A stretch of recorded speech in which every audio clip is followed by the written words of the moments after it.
Today we're making 3 of my favorite breakfast and brunch recipes that will feed a crowd. These are so yummy. They are completely packed with flavor, and my favorite part is they're super quick and easy to prep. They are fantastic for holidays. They're great for the weekends. They're family favorites, and I can't wait to share them with you. We are starting off with my egg puff pastry tarts. These are so yummy. We're talking flaky puff pastry dough stuffed with bacon, egg, and cheese. So let's get started.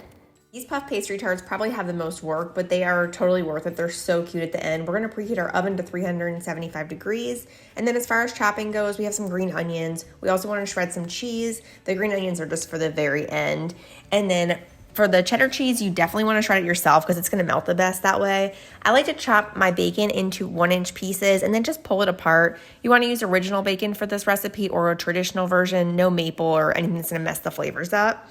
Then we're gonna cook this in a skillet over medium heat until it's nice and crispy. Then once it gets crispy, just go ahead and transfer it to a paper towel lined plate, and we're just gonna set it aside while we get our puff pastry ready. For our puff pastry, first we're gonna start with an egg wash. We just have an egg and then we have 1 tablespoon of water. You just wanna whisk this up or just use a fork. It's super easy. And then make sure you have a brush ready too, because we're gonna need to brush that over our puff pastry. I love this Just Roll brand. It is in the fridge section, so you don't have to worry about making sure that it's not frozen the next day or taking it out of the fridge the night before, which is what you'll have to do if you use a frozen one. You definitely want this totally thawed. And we're just gonna roll it out and cut it into 8 equal size pastries. Just use a pizza cutter to do this. It's super easy. And then I'm gonna line a large cookie sheet with some parchment paper and spread those out. I'm gonna take a paring knife and just cut a nice little border around each pastry. And then I'm just gonna take a fork and put some little pricks in the center. This is gonna help the center stay down a little bit. It definitely still puffs up in the oven, but we're gonna make it work. It's no big deal. Then we're gonna brush this with our egg wash, and we're gonna bake this in the oven for 10 minutes.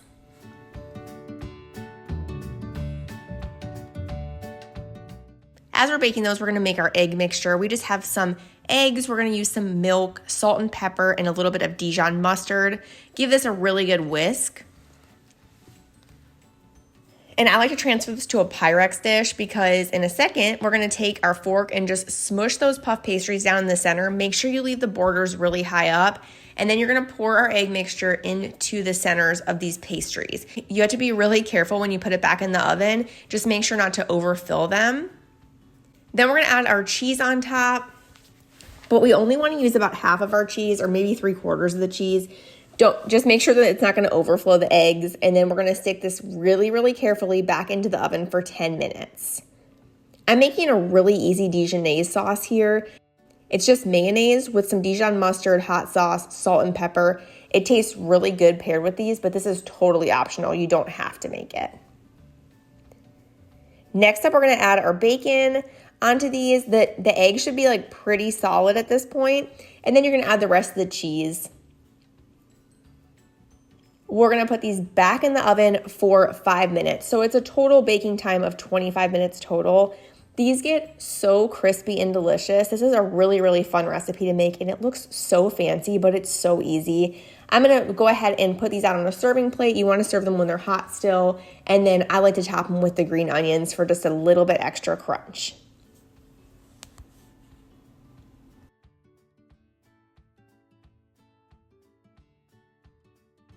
That's it, we're all done with these egg puff pastry tarts. If you guys are still watching, comment egg below in the comments. This is like some crazy glass egg my kid made me buy at Target. It is cute though.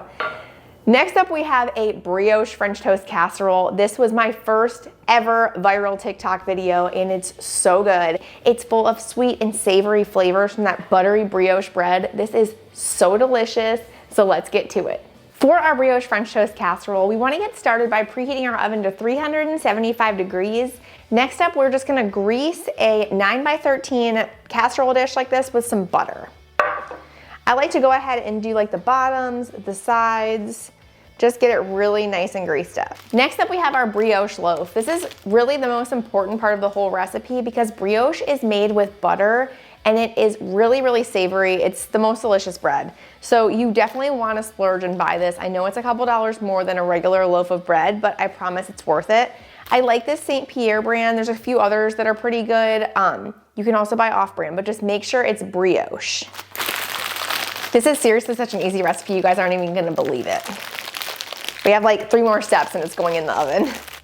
Okay, so what we wanna do is we're gonna chop this up into 1-inch cubes. I usually just stack a few slices and then I'll make like 4 cuts and then I'm gonna go back the other way about 4 times. Then once you get them cut up, just throw them right into our casserole dish. And you wanna use the whole loaf of bread. This is a 17-ounce loaf. This was one of those random recipes that I made that I never thought anybody would even make it, and it went crazy on TikTok. I think it has like 1 million views or something, and a ton of people have made it too. So there's a bunch of reviews, which I love. It's always good when you make something and people actually make it. That way they're like, hey, I loved it. Like it gives you so much satisfaction. That's like what my whole job is. So when I make recipes and nobody makes them, it makes me so sad. Sometimes it's usually like my favorite ones too. For some reason, they just don't hit it big. All right, once we get our bread all into our casserole dish, we're gonna get started on our egg and custard mixture. This is gonna pour over the top and then we're gonna be ready to bake. All right, y'all, now we're gonna take 4 eggs and just give them a good whisk in our bowl. Also, sorry about all the eggs for these recipes because eggs are crazy expensive right now, like ridiculous. Oh my gosh. Oh geez. It's insane. I used to have chickens and I ended up getting rid of them because, I don't know, I just got sick of them. I'm not like really good at the chicken thing. I'm not a good like homesteader. And everybody be like, oh, you save so much money on eggs. And I'm like, okay. First of all, when the eggs go up, usually so does feed. So I spent so much money on feed. And then basically, I felt like all my friends and family would like come over and eat all my eggs. Like I hardly even had that many left over by the end of it. So funny.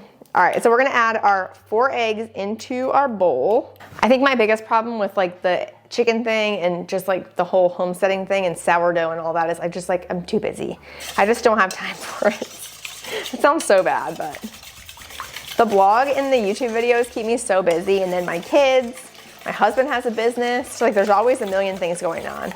Okay, so next up, we're gonna add into a bowl, we're gonna add our cinnamon and sugar mixed together. So I'm just doing about a half a cup of white sugar, and I'm gonna add in a teaspoon of cinnamon. I like to mix these together a little bit because they really separate really bad if not. They still separate a little bit, but it's definitely less dramatic. So just give this a good whisk. Okay, now right on top of our cinnamon and sugar, we are gonna add in our half and half. We have 1.5 cups of half and half. We're gonna do a half cup of heavy whipping cream, or heavy cream. We also have a little bit of vanilla extract.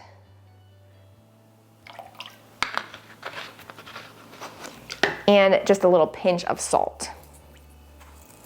We're gonna add our eggs right back into that mixture. And we're just gonna whisk this up.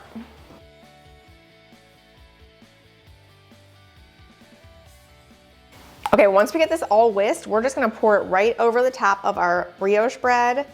Try and kind of hit every spot. Then I like to just take a spoon and just give it like a little bit of a toss. Just be really gentle because you don't want your bread to break apart here. But you do want to make sure that everything is coated in that egg mixture. Okay, then the next step is definitely optional.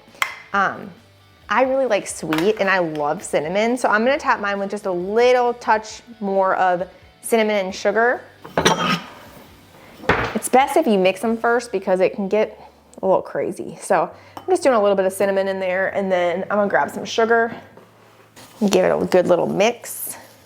And you can see I don't even have a tablespoon. I'm not using a lot. I like to give it a little something extra at the very end. All right, and then we're gonna stick this in the oven for about 30 to 35 minutes to let it cook.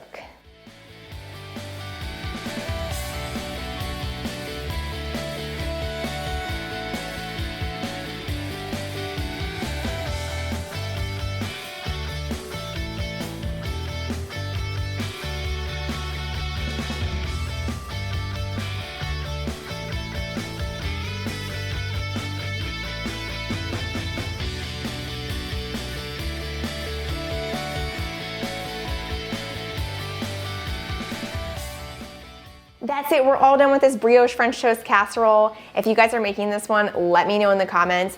Also, it is fantastic with powdered sugar, with maple syrup. It's also great with some fresh fruit. And try my strawberry compote sauce, which is so good. If you go strawberry picking in the spring, you have to make this sauce. It's so easy and it tastes amazing on this casserole. It tastes amazing on ice cream, cheesecake. It is so good. You can find that one at simplymadeeats.com.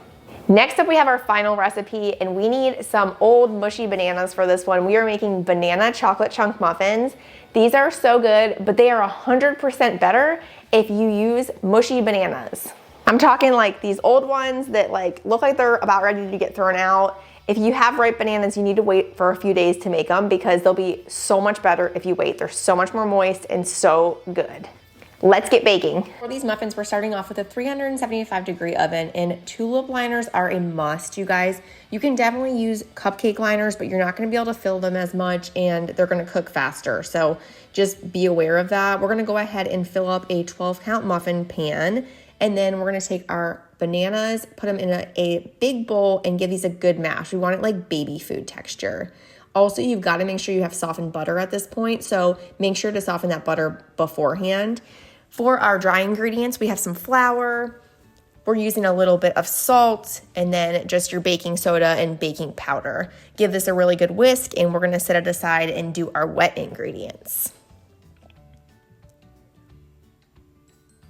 For those wet ingredients, we're starting off with our softened butter. We've got 6 tablespoons, and we're gonna do some granulated sugar with a combination of brown sugar. That's my favorite thing in baking. I love mixing the two of these together. We're gonna go ahead and mix this on about medium speed for a few minutes until it's really nice and light and fluffy. Then add in your eggs. We have a little bit of vanilla extract, and go ahead and give that a blend. Then we have some whole milk, and we're gonna add in all those bananas, blend this up. And next up, we're gonna add in our dry ingredients. You just wanna blend this until it's just mixed. If you overmix it, it's not gonna be as moist and tender, so it's really important not to overmix this portion. Then we have our dark chocolate. I'm using chunks. These are from Target. You can also use chocolate chips, or you can take a bar and just really chop it apart so it looks like these chocolate chunks. Go ahead and mix those in. Make sure you save a little bit, because when I have my muffins at the end, I like to add some more chocolate chips on top so it looks pretty, because they tend to get a little bit buried in that batter. Then you're gonna go ahead and scoop these in. You can see what I mean by the tulip liners. You can definitely fill them a lot higher than you'd be able to with a cupcake liner, or it's gonna just overflow. Then add those chocolate chips. We are gonna bake these for about 23 to 25 minutes, and then do a toothpick test just to make sure they are all done. These are so yummy. Giant chocolate chunks, so moist and delicious. My kids love these ones. That's it, we made it through all of these brunch and breakfast recipes. Guys, let me know in the comments below which one your favorite is. I don't know if I have a favorite. I love them all so much. These are all so yummy. They are perfect for Easter brunch. It makes me so happy when you guys make my recipes. So if you do make one, make sure to let me know in the comments. Thanks so much for watching. Make sure to give this video a like, and make sure to subscribe for new recipes every single week. I've been trying to post 2 a week. It's been crazy busy, but I hope that you guys are enjoying them, and make sure to let me know if you are. Thanks so much, and I'll see you next time. Bye.